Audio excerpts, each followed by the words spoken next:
புரியல. ஏன் ப்ரோ 3 மணி நேரம் ப்ரோ? 3 மணி நேரம்ன்றீங்கல்ல, அதான் அந்த 3 ஹவர் நான் உட்காந்துருக்கேனே, எனக்கு எவ்வளோ காண்டா இருக்கும். ஏன் ஒரு சீன் கூட நல்லா இல்லை ப்ரோ எந்த சீனுமே நல்லா இல்லை ப்ரோ. நான் தான் சொல்கிறேன்ல, ஒரு சீனு ஃபஸ்ட்டு ஒரு 1 ஹவரில் ஒரு சீன் வருது. என்னன்னா, ஒரு காரில் போகிற ஒரு ஃபேமிலி இருக்கும். இல்லை, காரில் ஒருத்தர் வருவார். விஷால் வந்து வண்டியில் போகும்போது சேர் அடிச்சிடுறாராம். அவர் ஆஃபீஸ்க்கு போகிற டை எடுத்து அந்த சேர் அந்த துடைப்பாராம். என்ன ப்ரோ இந்த லாஜிக்கெல்லாம் வச்சு எப்படி ப்ரோ படம் பண்ணுறது? கார் வாங்குறதுக்கு போவார். கார் வாங்குறதுக்கு வந்து போகும்போது இவர் கையில் 4 லட்சம் இருக்கும். இஎம்ஐயில் எடுக்கலான்னு போக அவங்க என்ன சொல்லுவாங்க, இன்னும் நீங்கள் ஒரு 1.5 லட்சம் ரூபாய் கொடுங்க, இந்த கார் நீங்கள் வந்து இஎம்ஐயில் எடுத்துக்கலாம், ஏன்னா சிபில் ப்ராப்பராக இல்லை, நீங்கள் 1.5 லட்சம் போடுங்கன்ற.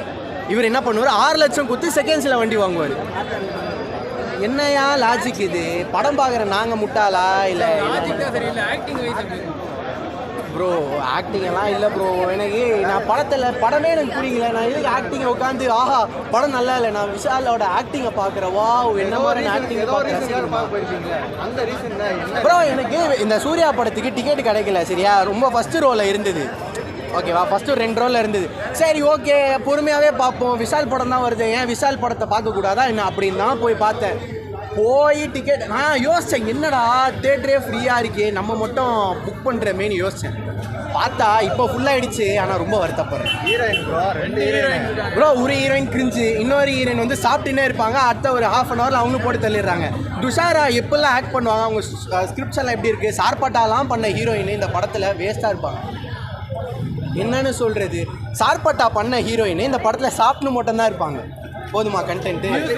மியூசிக்காக சப்போர்ட் பண்ணியிருக்கா, கதை இல்லைன்றதுனால மியூசிக் இல்லை ப்ரோ. எனக்கு படமே பிடிக்கல ப்ரோ. நீங்கள் மியூசிக்கு விஷால் ஆக்டிங் எல்லாம் கேட்குறீங்க, நான் எதுக்கு அதை பற்றி பேசணும் சொல்லுங்கள்? படமே நல்லா இல்லை. இப்போ மியூசிக் நல்லா இருக்குன்னா இப்போ மியூசிக் என்ன படம் பார்த்து? அதான் அந்த மொக்கப்படம் மகுடம் அதை தான் பார்த்துட்டு வந்தேன் நான். உண்மையிலே சொல்கிறேன், ஒரு படம் எவ்வளவு காட்டு மொக்கையாக இருந்தாலும் முழுசாக பார்த்துட்டு தான் வருவேன். ஆனால் இந்த படம் உட்கார முடியல, ஓடி வந்துட்டேன் நான். இன்னும் ஓடிட்டு இருக்கு, உள்ள முடியல, உட்கார முடியல. அந்தளவுக்கு என்ன நினைக்கிறாங்களோ எல்லாத்தையும் எடுத்து வச்சுருக்காங்க. ரொம்ப மோசமாக இருக்குது படம். இது வந்து எனக்கு தெரிஞ்சு 1980-90 எடுத்துருப்பாங்கன்னு நினைக்கிறேன். அப்படி இருக்குது படம். எதுவுமே வந்து இப்போதைய ட்ரெண்டுக்கு இல்லை, ரொம்ப மோசமாக இருக்குது. பையன் விஷால்னு வராங்க, அப்பா விஷால்னு வராங்க, திடீர்னு பார்த்தீங்கன்னா ரைஸ் ஆஃப் லிங்கான்னு போகிறோம். என்னடா கதை ஒன்றுமே புரியல.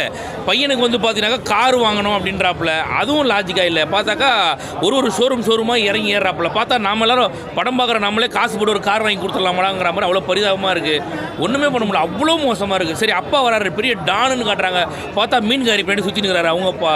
சரி, என்னதான்டா சொல்ல வரீங்கனாக்கா, ஒன்றும் இல்லை. சரி, ஒரு வழியாக வந்து அந்த லிங்காவை போட்டுக்கிட்டு தள்ளிடுறாங்க, முடிஞ்சிருச்சு போல படம் அப்படின்னு சொல்லிட்டு பார்த்தாக்கா, எங்கள் அப்பாவை போட்டு தரலாம். இப்போ நான் ரிவெஞ்ச் எடுக்க போகிறேன்னு அவர் போனார், நாங்கள் வெளில வந்துட்டோம். நாங்கள் முடியல, உட்காந்து பார்க்க முடியல. அவ்வளவு காட்டு மொக்க படம். உண்மையிலேயே இவ்வளவு கேவலமான படத்தை என் வாழ்க்கையில் நான் பார்த்ததில்லை. அவ்வளோ மொக்க படம், உண்மையிலேயே ரொம்ப மோசம்.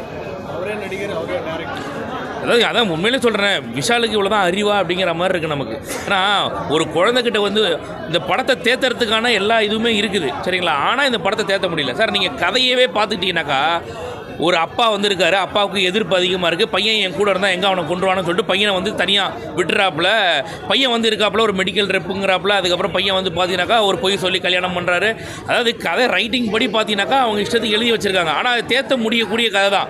ஆனால் இஷ்டத்துக்கு என்னென்ன பண்ணக்கூடாதோ எல்லாத்தையும் பண்ணி வச்சுருக்காங்க. சரி, ஓகே, அந்த அப்பாவை டானுன்னு காட்டுறாங்க, ஒரு ஃப்ளாஷ்பேக்கை, அதையாவது ஒழுங்காக காட்டுவாங்கன்னு பார்த்தாக்கா அதுவும் பார்த்தீங்கன்னாக்கா சுத்தமாக ஒரு சுவாரஸ்யமே இல்லாமல் எடுத்து வச்சுருக்காங்க.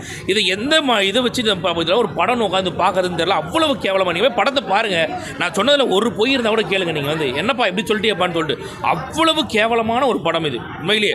அதாவது மொக்க படத்துக்கான 10 பொருத்தமும் பக்காவாக இருக்கு உள்ள. அவ்வளவு கேவலமான ஒரு படம். இதுக்கு மகுடம்னு வைக்காமல் மொக்க படம்னு வச்சிங்கன்னா கரெக்டாக இருக்கும். இந்த படம் அவ்வளோ கேவலமாக இருக்குது. இந்த படம் எனக்கு ரொம்ப பிடிச்ச சீன் என்ன அப்படின்னாக்கா, ஒரு கார் வாங்குறதுக்கு போகிறாரு.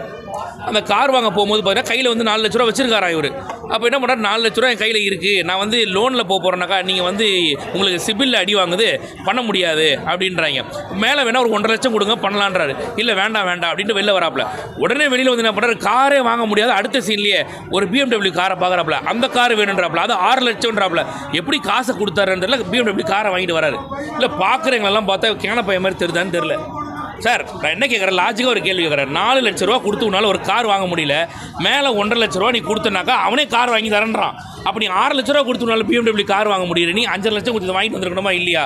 இல்லை, எங்களெல்லாம் பார்த்தா எப்படி தெரிஞ்சதில்ல, அவ்வளவு கேவலமாக இருக்குது படம். ரொம்ப காட்டு மொக்க படம், ரொம்ப மோசமாக இருக்குது இந்த படம். இந்த மாதிரி ஒரு சீன் இல்லை, ஊர்பட்ட சீன் இருக்குது படம் பூரா. இவர் வாங்குற காரால் இவருக்கு ஒரு பிரச்சனை வருதா, அந்த பிரச்சனை பின்னாடி இவர் போகிறாரா, அம்மா அப்பாக்குள்ளே சண்டையா, என்னென்னமோ எடுத்து வச்சுருக்காங்க சார். உண்மையிலே உட்கார முடியல. அதான் சொல்கிறேன், எவ்வளவு மோசமாக இருந்தாலும் அந்த படத்தை கடைசி வரைக்கும் உட்காந்து பார்த்துட்டு தான் வருவேன். இந்த படத்தை உட்கார முடியாமல் ஓடி வரேன்னா பார்த்து அவ்வளவு காட்டு மொக்க படம், ரொம்ப மோசமாக இருக்குது. அவ்வளவு கேவலமான ஒரு ரைட்டிங். இந்த மாதிரி ஒரு ரைட்டிங்கை நான் பார்த்ததே இல்லை. உண்மையிலே கேவலமாக இருக்குது. உண்மையிலே அதை செஞ்சு யாரும் போயிடாதீங்க. நானே சொல்கிறேன், போயிடாதீங்க. அவ்வளோ மோசமாக இருக்குது. உட்கார முடியல சார். உள்ள ஏதாவது ஒரு இடத்துல ஏதாவது பண்ணுவாங்கன்னு பார்த்தாக்கா, சரி லிங்கா செத்துட்டாரில் படத்தை சுபம் போட்டு முடிக்கிறானாக்கா அடுத்ததுக்கு ரிவெஞ்ச் எடுக்க போகிறேன்னு வரானுங்க. நாங்கள் கிளம்பி வெளில வந்துட்டோம், முடியல எங்களால் அப்படின்னு சொல்லிட்டு வந்துட்டோம். அவ்வளோ மோசமாக இருக்குது. ரொம்ப மொக்கப்படும். ஐயோ முடியல சார். ஒன்றுமே உட்காந்து பார்க்க முடியல சார். ஜிவி பிரகாஷும் போட்டு இன்னமும் வாசின்னு வாசிக்கிறாரு. சீன் நல்லா இருக்கணும்ல, உட்காந்து பார்க்குற சீன் கொஞ்சம் லாஜிக்காக இருக்கணும்ல. கேவலமாக இருக்குது. என்னன்னா முதல் சீன், அதாவது ஒரு படம் ஆரம்பத்தே தெரிஞ்சிடும் இந்த படம் தேருமா தேராதானே. இந்த படத்தோட ஆரம்பத்தில் ஒரு மெடிக்கல் ரெப்பாக போகிறாரு. ஒரு டாக்டர் பார்த்தீங்கன்னாக்கா தடை செய்யப்பட்ட மருந்தெல்லாம் எழுதுறாரு. அந்த மருந்தெல்லாம் இவர் கம்பெனியில் விற்கிறாங்க போல. சார் இந்த மருந்தெல்லாம் எழுதலாமா சார், தப்பு இல்லை சார் அப்படிங்கிறாரு. டேய் அதை விற்கிற உங்கள் கம்பெனிக்காரன் போய் கேள்றானாக்கா டாக்டர் வந்து சொல்லிட்டு இருக்காப்புல. இங்கே வந்து பிலாசபி பேசுகிறாப்புல. அப்பயே தெரிஞ்சிச்சு ஐயா பகர் சரியான மொக்கப்படத்தில் மாட்டிட்டோம் நம்ம. அவ்வளவு கேவலமாக இருக்குது. ரொம்ப மோசமான ஒரு மொக்கப்படம் சார். இது மகுடம் இல்லை, மொக்கப்படம். அவ்வளோதான். விஷாலோட ஃபேன் தான், அதுக்காக தான் வந்ததே. ஸோ வந்ததுக்கு அவர் எப்படி மூவி எப்படி என்ன சொல்கிறது, அவரோட மூவினாலே ஆக்ஷன் ஃபிலிம் தான் எடுப்பார். ஸோ அதுக்கேற்ற மாதிரி வந்தீங்கன்னா விஷுவல் ட்ரீட் கண்டிப்பாக உள்ளே இருக்குது. நிறைய ஆக்ஷன் சீக்வன்சஸ் இருக்குது. செகண்ட் ஹாஃப் உங்களுக்கு ஆக்ஷன் சீக்வன்ஸ் ஃபுல்லாக ஆக்ஷன் சீக்வன்ஸ் தான் இருக்குது. அப்பா விஷுவலுக்கும் பையன் விஷுவலுக்கும் எது உங்களுக்கு எந்த கேரக்டர் ரொம்ப பிடிச்சிருக்கு? எனக்கு அப்பா கேரக்டர் தாங்க பிடிச்சிருந்தது. நல்லா பண்ணியிருக்காங்க, போல்டாக இருந்துச்சு. அதுக்காக மெனக்கிட்ட ஒரு கொஞ்சம் ஹோம்ஒர்க் பண்ணி நடிச்சிருக்காங்க. நல்லா இருக்கு. 3 hours அப்படிங்கிறது டியூரேஷன் ரொம்ப அதிகமாக தெரியும்.